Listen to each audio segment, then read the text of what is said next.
Just one more session. The same armchair, the same room with its faint scent of wood and mint. My husband, Alexandre, was at my side, as always. His posture was contained, his gaze quiet, as if at any moment he might dissolve into apologies, or too many excuses, and I was trying to maintain control, again, trying to appear lucid, adjusted, ready to say the right things, and pretend we could still salvage what we had. But that day, Doctor Vicente did not follow his usual routine. He rose slowly, like a man who knows exactly what he is about to reveal. He walked to his desk with the same elegance he would use to cross a stage. When he opened the drawer, a dark, heavy wood, the sound of the runner sliding cut through me. Dry, clean, almost choreographed. From it, he removed several objects with the calm of someone handling rare books. An amber vial, polished steel, frosted silicone. Nothing was said, nothing explained, but the order in which he retrieved them made it all feel like a ritual. The last item, more substantial, he rested on the leather of his desk with the ease of a man offering a glass of water. And then came the silence, a silence heavy with a question. My heart began to beat differently. And it was not fear. It was as if my body had recognized something before my mind could. As if that drawer had opened a part of me I didn't even remember existed. "We are going to work on what is trapped," he said, without looking at me directly. And I felt it. This was not just therapy. It was a beginning that no one in that room would have dared to name. Alexandre was there, physically beside me, but something in him seemed to have disconnected from the surface. His gaze was fixed on the objects on the desk. His jaw was clenched just slightly, and his hands were far too firm for someone trying to appear calm. It was as if his body was screaming what his mouth still refused to admit. I, on the other hand, felt no fear, no doubt. For the first time in a long time, there was a strange sensation of presence inside me, as if my skin had woken up. I could feel every point of heat in the room, the light filtering through the blinds, drawing lines on the wall. The scent of the peppermint oil, still sealed, provoking small waves of memory in my body. And when our eyes finally met, something broke, or was revealed. He saw. There was nothing hidden anymore. My breasts, beneath my thin blouse, had already reacted to the tension in the air. They were there, betraying a desire I no longer tried to disguise. The light fabric marked everything, not because I wanted to provoke, but because my body had already decided for me. My stomach, once held tight, now seemed to pulse slowly, a silent vibration. It wasn't an impulse, it was an invitation. "Are you all right?" he asked in a tense whisper. I just nodded with my eyes, but inside me, something answered differently. Asterisk. No, I'm not all right. I'm ready. This wasn't about toys or about therapy. It was about being seen and being wanted, even in silence. He looked away for a second, but when his gaze returned, he was not the same man, and I was no longer the same woman. Dr. Vicente didn't smile. He didn't need to. What came in place of a smile was a look heavy with something that could not be explained by logic. It was firm, direct, yet wrapped in a kind of silence that said more than any word. He crossed his arms, looked at me, then at Alexandre, and finally spoke. "Anna, lie on your side. Alexandre, use the oil. Her skin needs to trust." That was all, but the way he said it sent a shiver through me. It was as if my mind had been switched off for a few seconds, as if my body recognized something familiar, something necessary, in his tone. There was no room to hesitate. I obeyed before I could even think. So did Alexandre. It was as if we were both being guided by something larger than ourselves, or by someone who knew exactly where he wanted to take us. The divan felt softer, warmer, or perhaps it was just my perception being reprogrammed by everything that was happening. When I lay down, I felt the eyes of both men on me. But it was his, Vicente's, that pierced through me. He didn't touch me, didn't approach, but he was in everything. In the way Alexandre held the vial, in the precise timing between an instruction and a movement, in the atmosphere that was condensing around what had not yet happened, but was already written in the air. He was the one in command, without raising his voice, without lifting a hand. And the most dangerous thing was not what he said. It was what he didn't even need to say, because what came next had already been decided by all of us, even if no one would admit it. The leather of the divan was warm, not hot, not cold, warm in that strange way that seems to recognize skin before the touch. As I lay on my side, just as he had asked, I felt the fabric of my clothes cling subtly to my body, as if to say, asterisk, you will not return from this the same. Alexandre approached, his hands trembling. The vial of oil was between his fingers.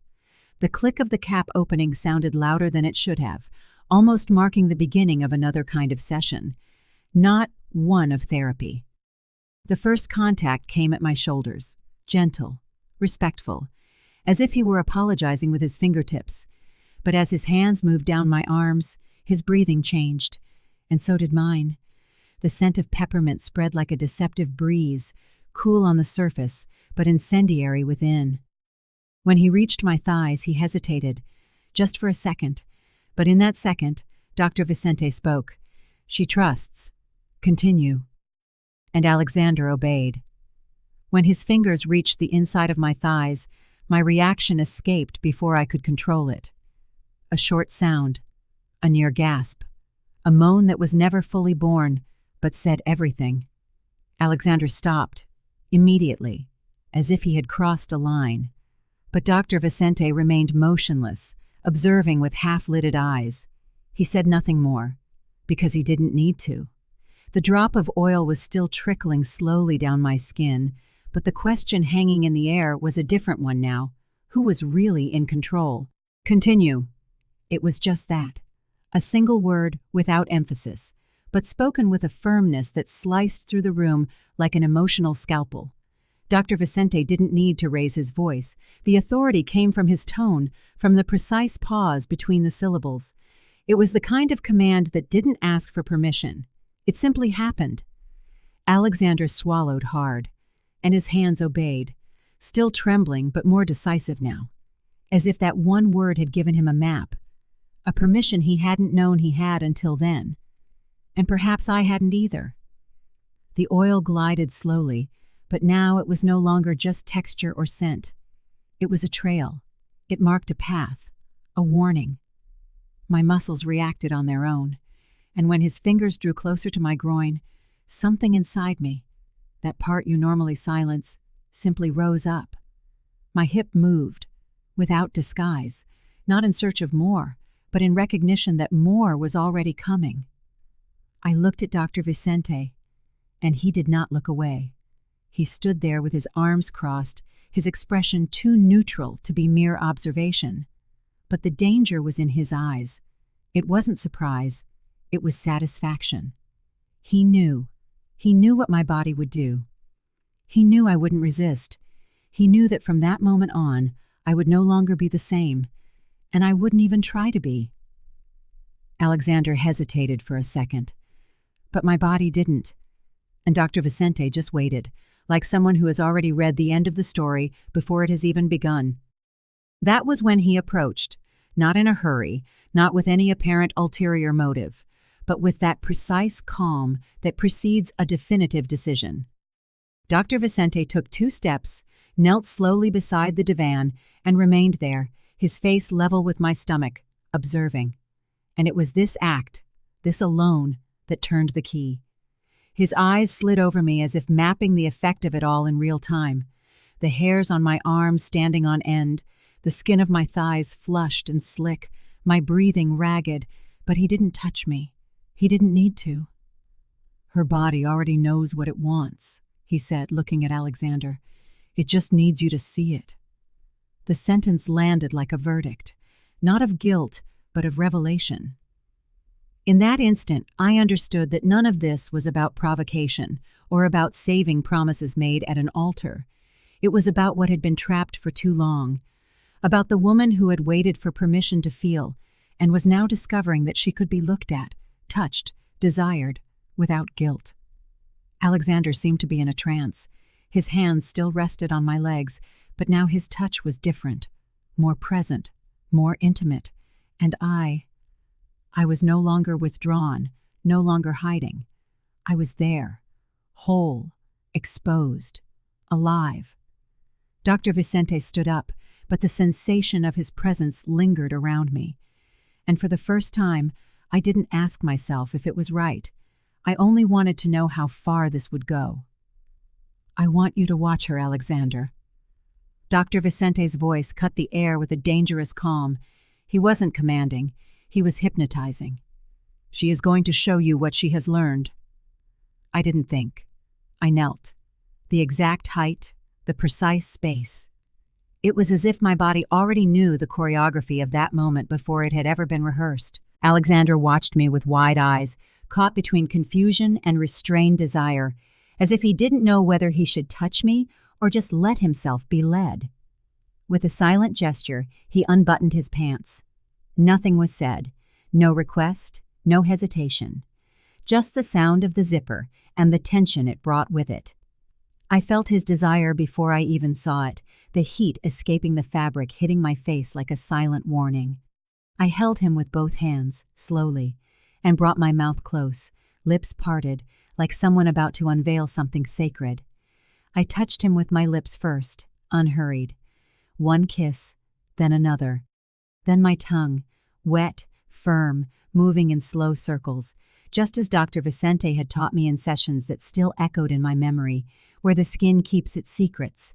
But now, it wasn't about technique.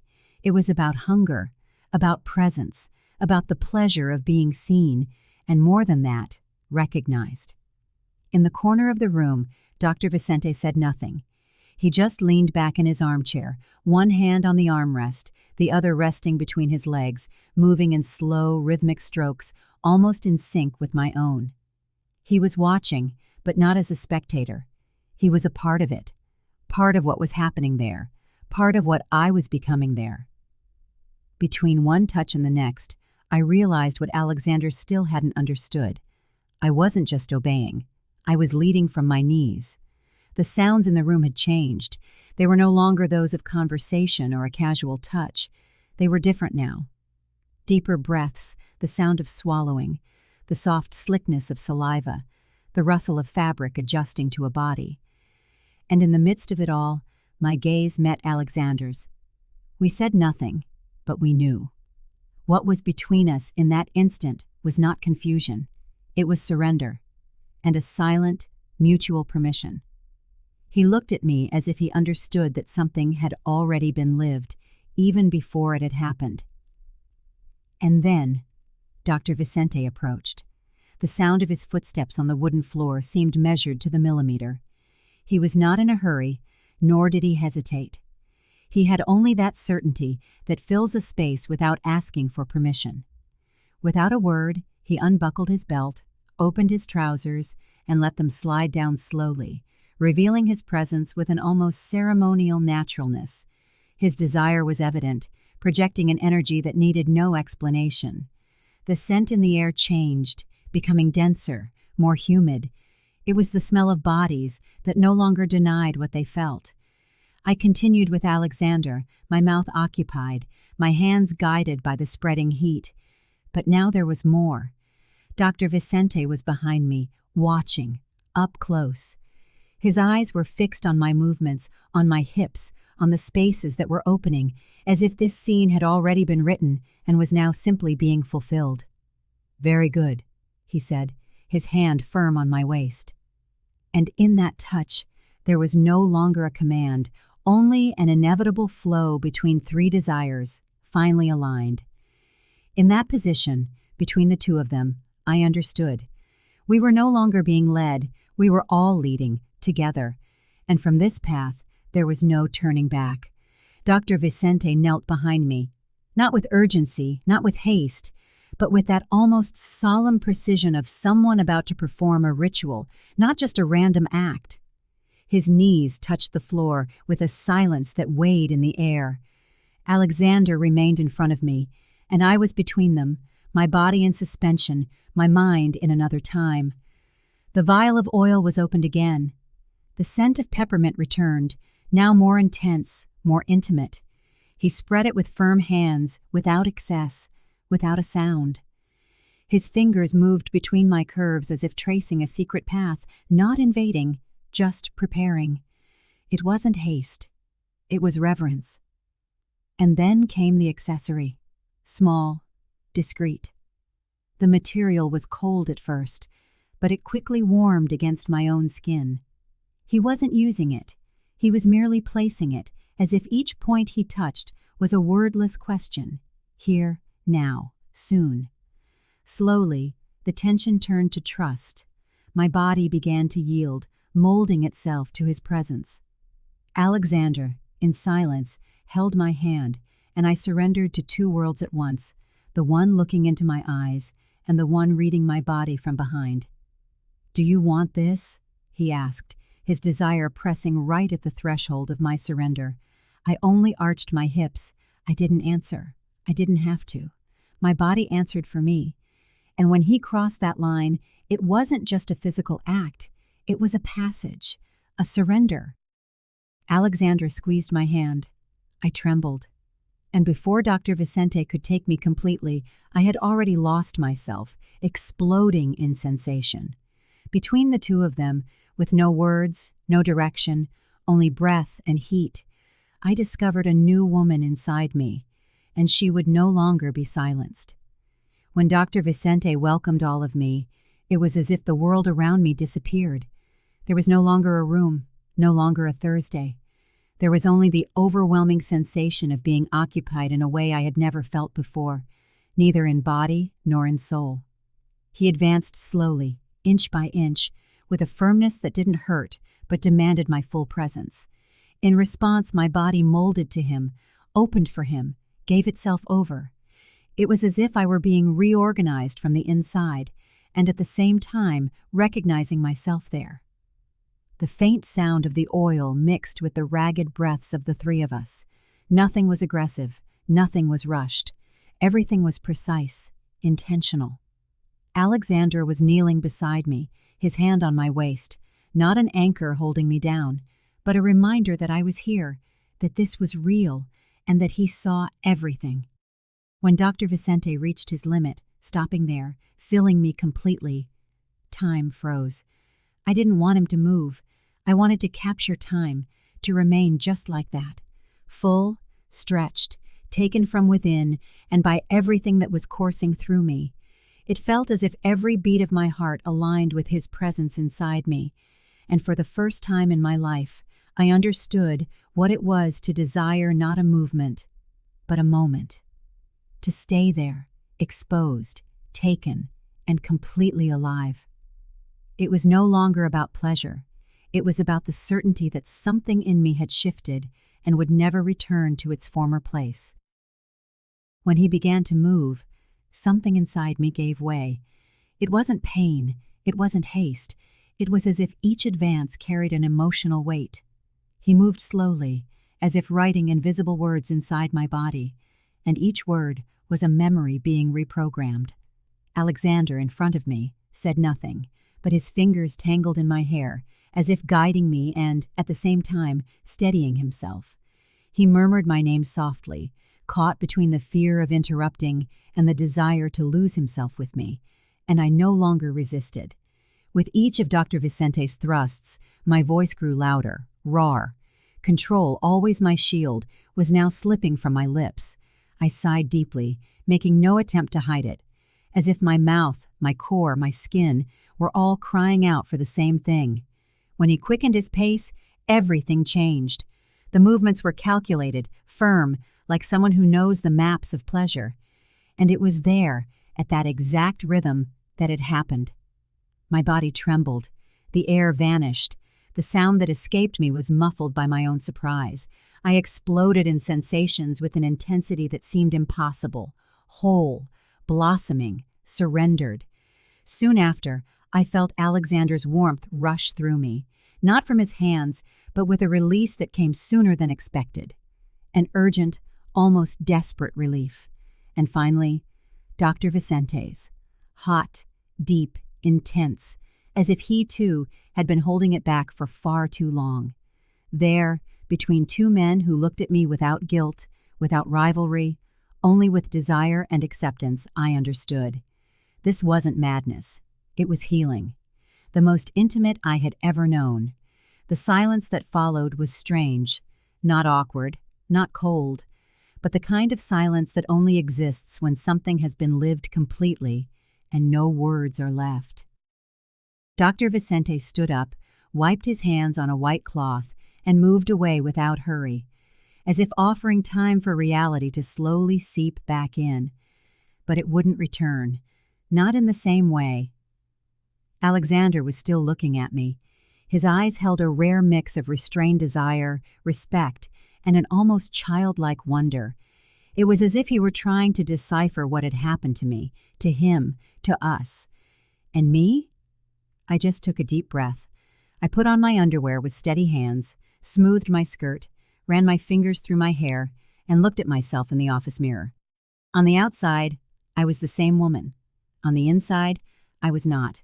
It wasn't just the physical memory of what we had lived. It was the certainty that something had been unlocked, and there was no going back. The restrained wife, the polite woman, the patient in crisis, they all remained in that room. As we walked through the exit door, Dr. Vicente gave me one last look. Not of possession, not of farewell. It was a look of confirmation. And that's when I realized he didn't cure me. He only opened the way. I was the one who set myself free. I am not just a wife or a patient or another man's woman. I am skin that awakens, heat that pulses, and I will no longer accept living on the outside of what consumes me from within. I went further than I ever dreamed, and now that I have discovered who I am with my eyes closed, no one will ever see me with the same eyes again. If this sent a shiver down your spine, it's because you, too, have something waiting to break free. Subscribe to the channel, and tell me in the comments, would you have gone all the way? Or would you have pulled back at the decisive moment?